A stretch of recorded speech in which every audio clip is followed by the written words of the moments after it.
Welcome to the Slop Temple. We pray this video helps.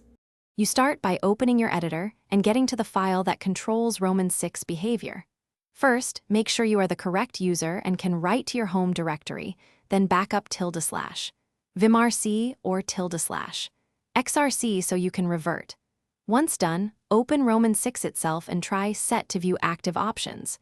Make sure to note whether you are in Classic Roman 6 or Vim, because the available settings differ. This matters for which commands you'll add to the config file.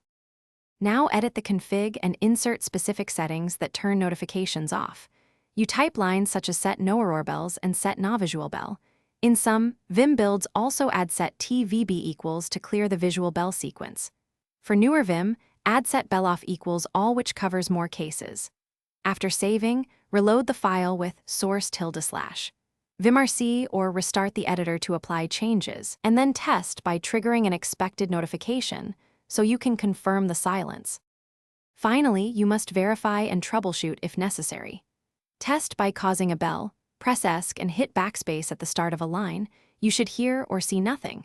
If the bell persists, make sure the terminal emulator or desktop sound settings are not overriding Roman 6.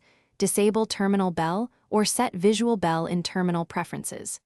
If something breaks, restore your backup copy and re-edit more cautiously. Remember, try one change at a time so you know which setting fixed the issue. Thanks for watching. Consider subscribing if we helped you.